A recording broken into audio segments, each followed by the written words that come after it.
I pledge allegiance to the flag of the United States of America and to the republic for which it stands, one nation, under God, indivisible, with liberty and justice for all.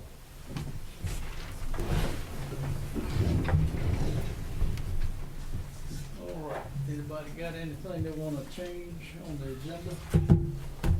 Add or delete? Move for adoption of the agenda. All in favor say aye. Aye. Any opposed? All right, tonight we have a recognition of Race Unity Week. Everybody that's associated with that, if you would please come forward. Be recognized. Appreciate you coming. I'd like to read this proclamation of Race Unity Week.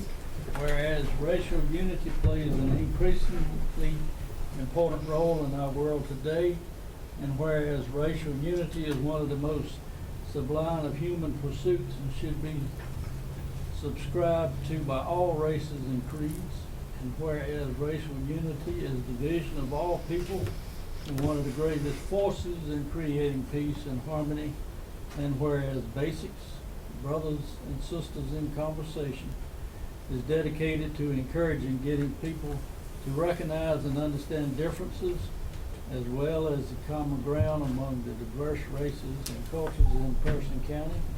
And now, therefore, I, David B. Newell Sr., by virtue of the authority vested in me as chairman of the Person County Board of Commissioners, do hereby proclaim October the 6th through the 13th, 2019, as Race Unity Week in Person County, North Carolina, and ask that all citizens of this community observe and take part in activities recognizing the importance of racial unity to the cultural life of our city, state, nation, and world.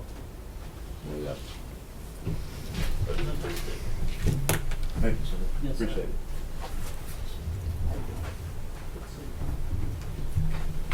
it. Any words of wisdom from you? No, we just appreciate the support that the commissioners have given this effort. We are about to complete our 4th year. Okay. And we never thought it would last this long. Yesterday, we kicked off Race Unity Week, our 3rd annual Race Unity Week, with a potluck dinner at Merritt Commons. We had about 52 that came out and joined us for that. So we're off to a good start, and we appreciate the support that the county commissioners have given us over the years. And we'd like to invite all of you to come. Thank you for what Thank you you. do. Thank you. Thank you. Thank you. Thank y'all.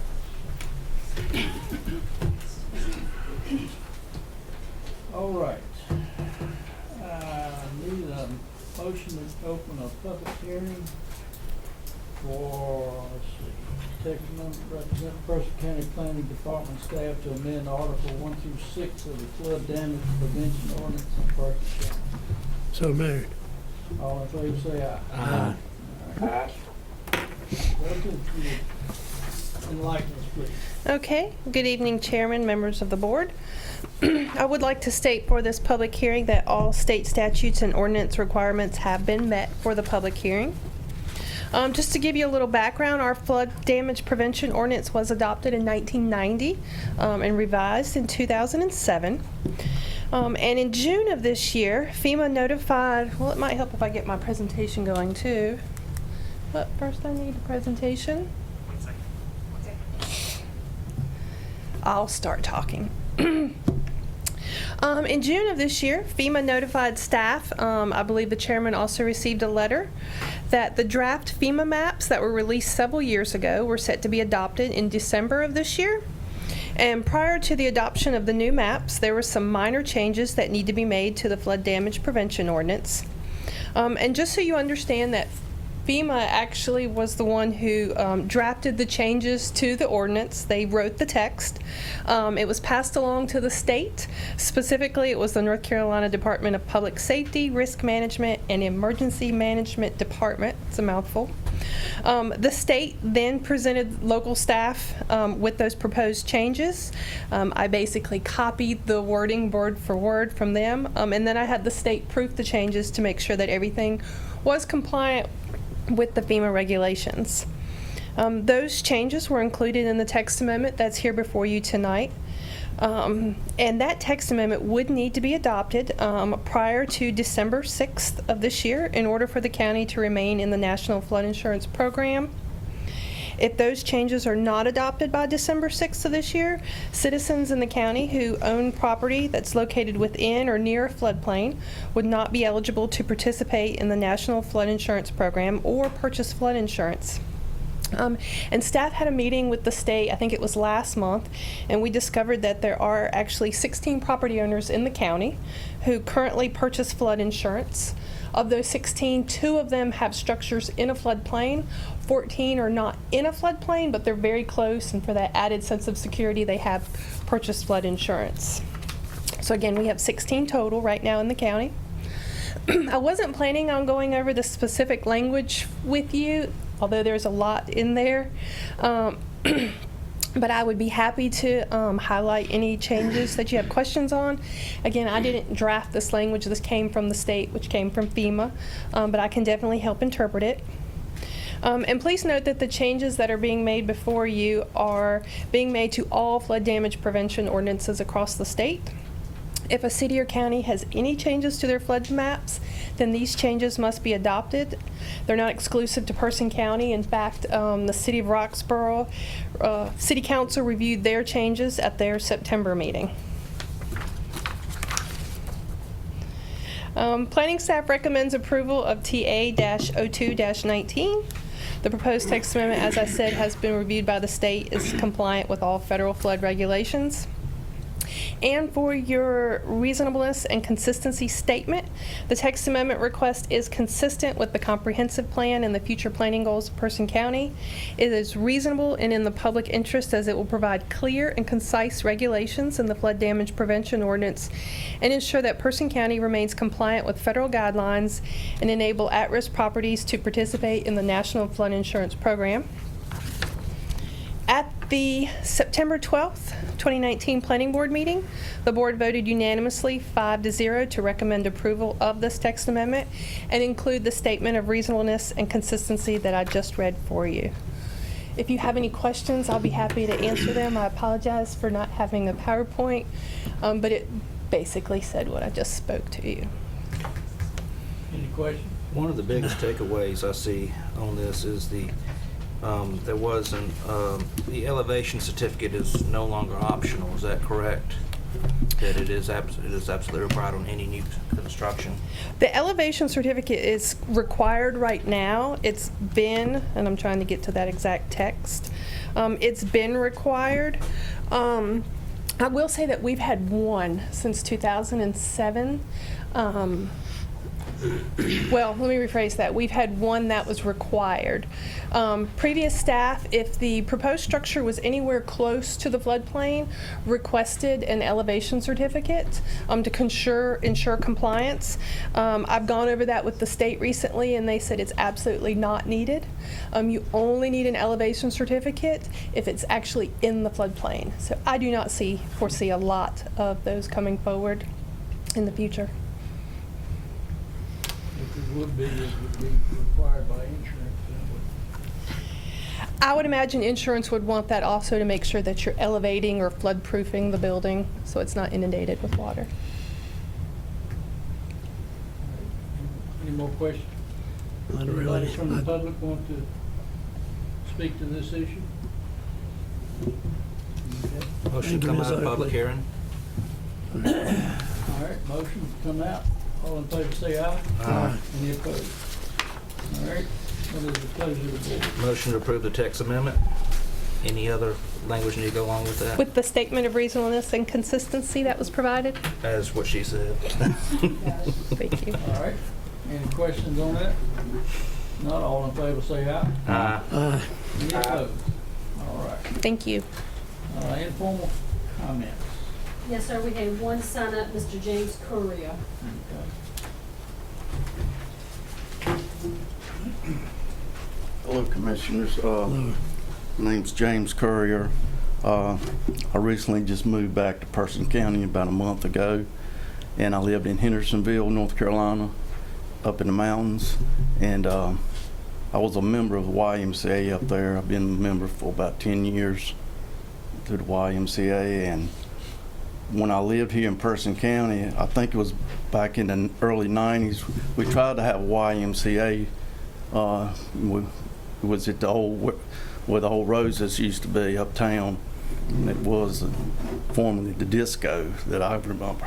Anyway, I was a member there during that period of time, and I think Person County's big enough now to support a YMCA.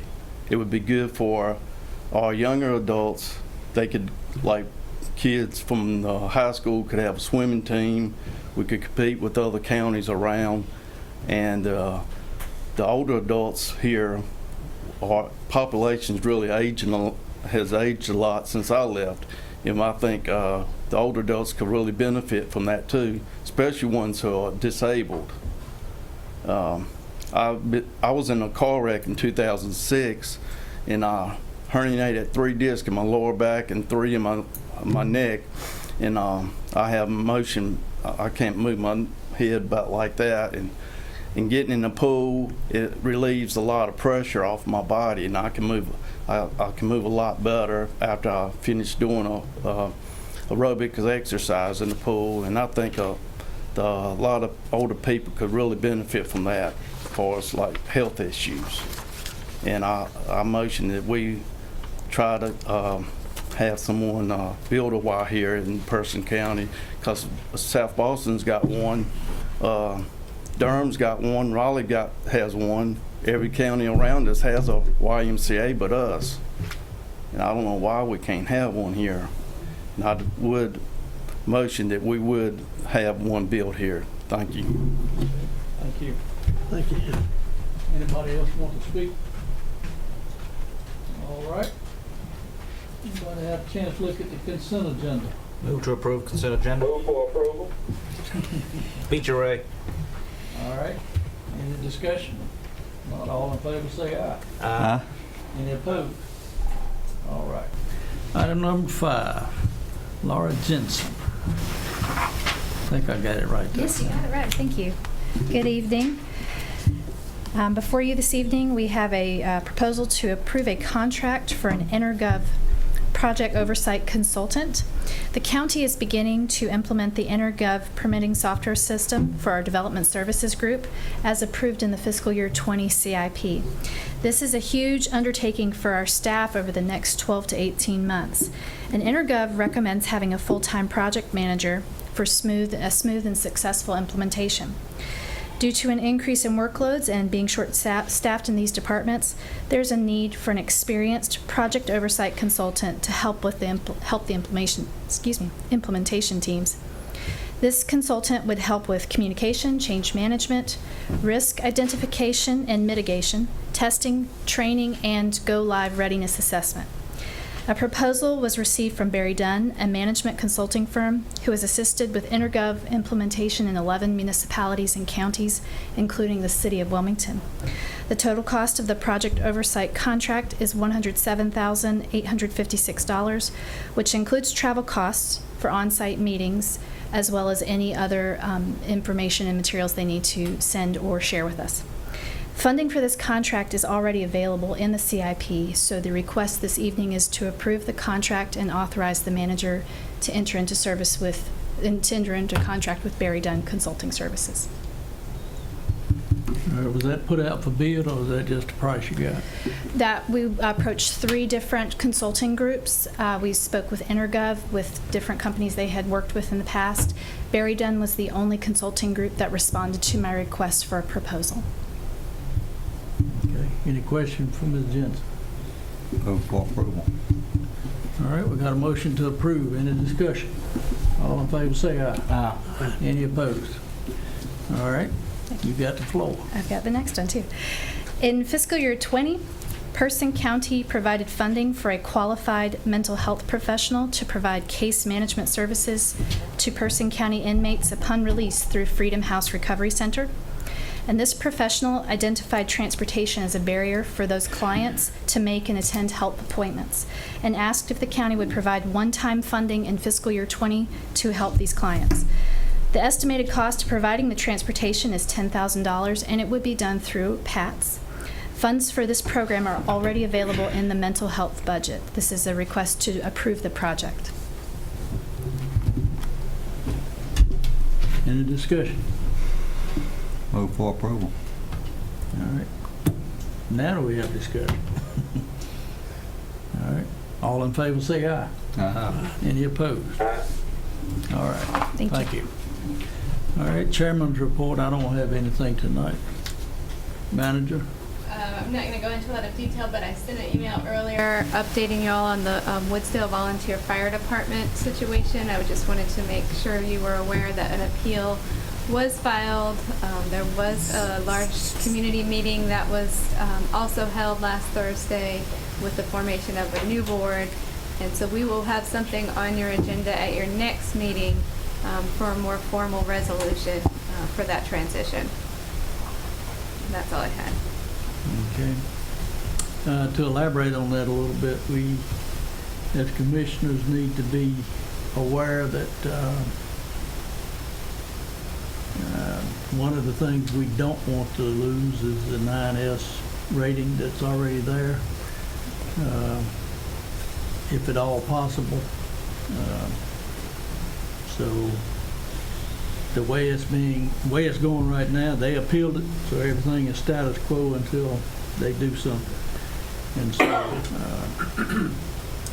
at that time, I hope our attorney has something that we can go to bat with. During this whole process, what backup plan is there to provide services to that community? So they are still able to provide services now. They are. Woodsdale is still capable of providing services. That has not stopped during this appeal process time. So that would remain. And then we also have mutual aid agreements with the other districts that they would cover calls if Woodsdale was not able to respond. That is unchanged. That has always been in place. And the city of Roxborough also participates in that mutual aid as well. Good, thank you. All right. Any commissioners got anything they want to talk about? Yeah, I want to thank Heidi for doing the welcome at the Carter Council of Governments banquet last week. We had a pretty good crowd, and I was chair of that, so they had it in Person County. So we had people from Franklin, Vance, Warren, Granville, and Person all here, and we had probably about 160 people that attended. It was at the Festival House at the Homestead. And Carter Council of Governments is regional for the people in here that don't know what they do. There are a lot of programs that come into the counties through them. Our transportation money from PATS comes actually through Carter from the state down to them into us. And it sounds like a roundabout way, but it's the way the rules are set up. Workforce development money comes in through them. Lots of other training and other things that come through Carter. So Senior Center come through that. we hosted that, and I appreciate Heidi doing the welcome, and the mayor did the anthem, and we had a very nice meeting, and I gave the newspaper a copy of our annual report. So maybe you'll see something in the paper about it in the next few weeks. Okay. Anybody else? Thank you for coming. If not, I'll entertain a motion to adjourn. So moved. All in favor, say aye. Aye. Thank y'all for coming. Keep short and short.